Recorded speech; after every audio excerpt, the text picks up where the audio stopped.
In November of 2022 in the UFC, Derek Minner lost to Shailin Nurdenbecki in 67 seconds. Some people were aware of Minner's injury and bet against him, and the odds swung heavily in the favor of his opponent, Nurdenbecki.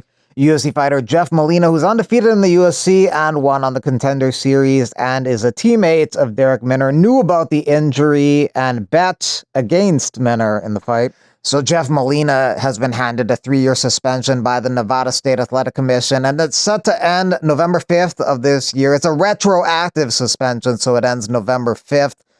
And it is a suspension for not reporting the injury for Derek Minner that he had, and also placing substantial bets on Minner's bout. So he bet against him. Derek Minner also got a 29-month suspension for the Nevada Athletic Commission, and that's because he did not disclose his injury before his loss to Shailin Nurdenbecki. So he's able to return tomorrow, and he's no longer in the UFC, but can fight elsewhere. Still need to get an update on James Krause, who was the coach of Derek Minner and the coach of Jeff Molina, and was betting on fights with insider knowledge.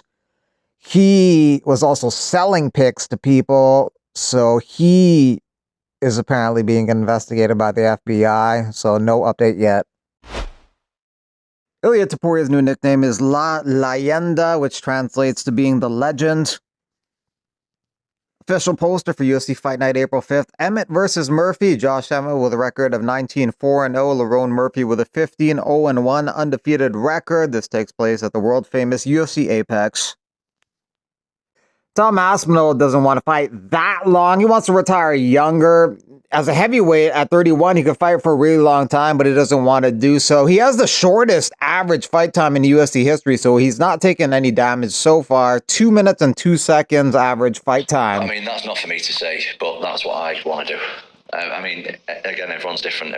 People can fight for as long as they want, but I would rather retire a little bit early than a little bit late, personally, because I'm starting to see friends of mine now who've retired, and they're having like lifelong issues with the health and stuff because of fighting, and I want to avoid that if possible. That's what I signed up for, though. Like, I'm fine with it. I've come to terms with the fact that I might get hurt in there, because it's essentially a sport, two guys trying to hurt each other. Like, I signed up for that 15 years ago when I started fighting. I'm aware that, like, the two guys in there, the idea is to hurt each other, and now we are, like, in the position that I'm in now, I'm fighting literally the best guys in the world. There's nobody better than the next guy I'm going to fight, so can definitely get hurt. But that's, like I say, that's what I signed up for. I'm completely aware I'm good at MMA. I'm, like, comfortable at saying that I'm good at MMA, but it doesn't mean that, like, I can't get knocked out or hurt, because it can definitely happen. The PFL returns to Paris May 24th. They just signed UFC bantamweight Taylor Lapalus on the left from France, so he will be on the card. Kieran Clark, no longer in the PFL World Tournament, ruptured his MCL during training, so he's out for 6 to 9 months recovering right now. Despite going against medical advice, my loved ones urging me to rest, I pushed through, determined to fight with the injury. This was the biggest opportunity in my career, and stepping away from it is a tough pill to swallow. Kamaru Usman needs a fight. He hasn't fought since October 2023 when he took on Khamzat Chimaev in the middleweight division. There's a couple names he could possibly take on next. I mean, honestly, to what makes sense would be, if I had to pick the order, I would say Brady, Shavkat, Buckley. Brady, Shavkat, Buckley. That's what makes sense, because Brady, winner of Brady and I, we fight for the title next. Because if you look at what Sean Brady just did, you just took out a former champion. And then you fight another former champion, and if you're able, which he's not going to be, but if he's able to get through me, it's hard to deny him that he shouldn't fight for the title. Yeah. Who else in the division has a resume like that? No one, if Brady's able to do that. You could do Brady versus Usman. Madalena is going to be fighting Muhammad for the belt. Leon Edwards could take on Ian Gary or Buckley and Gary could fight each other. Sharabullah Magomedov would like to return in July or August. He names Vittori or Delidze as potential opponents. Those two guys just fought. Shara pretty much only fights in the Middle East due to his eye issue, so he'll probably return July 26 when the UFC returns to Abu Dhabi. But after his loss to Michael Venom Page, Sharabullah Magomedov's no longer in the middleweight rankings, so number 8, Delidze won't take that fight, and number 10, Vittori won't take that fight either. He'll probably have more luck calling out a guy towards the bottom of the rankings like a Roman Kopylov, which could be an interesting kickboxing fight. PFL has a new series called PFL Origins, which debuts tonight on ESPN2. The first episode focuses on Jason Jackson and Andrei Koreshkov. PFL Origins, Jackson versus Koreshkov. It looks like a well-done series debuting tonight. Take me serious. I'm a man on a mission. I'm a Jamaican monster. Back down. And I'm the one to win this.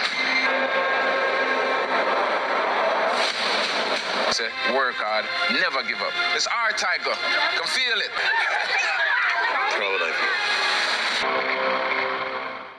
Colby Covington not confident that Jones versus Aspinall happens. He obviously is biased because he doesn't like Jones, but he thinks that Jones is going to price himself out of the fight on purpose and do what he did with Ngannou in his opinion and avoid him. It's never going to happen. He's asking for unreasonable terms. You know, he's asking for $30 to $50 million. I heard he started at $50 million, and they've gotten to around they've gotten to around 30 to 40. So he's not going to do it. He knows that he's going to get destroyed. He knows Aspinall is going to knock him out. It's not even going to be close. So it's the same thing he did with Ngannou. You know, he never would fight Ngannou. He just worked around him and never wanted to fight him because he was afraid of him.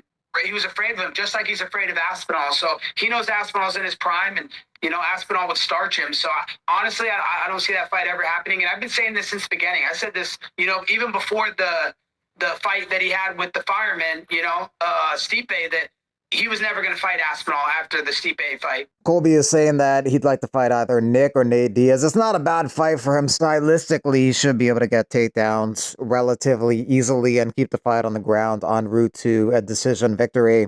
Sean Brady still dislikes Leon Edwards. I guess his dismissive attitude towards him leading up to the fight is something he didn't like. It's something that Bilal Muhammad also didn't like. Talking about my size, he was like, Sean's so small. I didn't even know where he was at when I was walking up to the O2. It's like, you've realized how big I was when I was on top of you for 4 rounds, though, didn't you? So he was just saying sly shit all week, and I'm like, I can't wait to wrap my hands around this. Because people see me, I'm 5'9". I'm not a giant, but I'm not like 5'6". But I'm like, wait until you feel when I grab you and you can't get away from me. And then I can just see you breaking underneath of me. And that was the entire fight. I was looking at him in the corner. My coaches are screaming, look at that. He's breaking in his corner. You got his bullshit ass coaches trying to tell him some fairy tales to get him back into the fight. Like, lightning ain't gonna strike twice in the bottle, buddy. So yeah, I get a little upset about it, but he pissed me off. So it could have went. I wish I would have hit him even harder, to be honest, but it went pretty good for me. After winning and defending the belt 2 times, Leon Edwards has lost his last 2 fights and is no longer in the pound-for-pound rankings. Replacing him is Arman Sarukian. The UFC officially announces that Aaron Blanchfield versus Macy Barber will be the main event of the May 31st card at the UFC Apex. That's number 3 and 4 in the flyweight division. Title shot implications possibly there. Some people critical of the main event and the crowd goes silent. I guess it's always silent at the Apex though. Main event, great fight, but main event? Interesting matchup though. If Barber can stop the takedowns and let her hands go, could be an interesting fight. Corey Sandhagen will walk out to the song Enter Sandman by Metallica when he fights Davison Figueiredo May 3rd. That's the main event of the Des Moines Fight Night card. 69% of people favoring Sandhagen in that fight. Jeremy Stevens returns to the UFC on that card, fighting in his home state of Iowa. Also returning on the card is his opponent, Mason Jones. Joe Rogan says, I think the UFC messed up when they went to slap fighting. I've been telling them forever, you guys got to get into kickboxing. Kickboxing with MMA gloves and a cage will be giant. Could happen in the future. They're into boxing now. They're heavily into grappling, so maybe kickboxing in the future. Next, where are we going next? 8 events. That's where we're going next. Everywhere. 6 weeks. Everywhere. 4 countries. I mean, it's crazy, man. It's really crazy. It's with Philippines. What they want. They want to do an event over there. Really? Which island? And then I did a call with Australia. We're coming to Australia. We're going to have unbelievable fights there. We've got the place that we're doing the fight at is actually backing us with some economic support. So it's going to be an amazing, amazing event. July 19th, we are going down under. Do you think we'll see Beck there? Yeah, Beck is. Yeah, sure. Absolutely. It's Australia, right? Part of Australia. I got a huge fight to announce that we'll announce as soon as we sign this deal.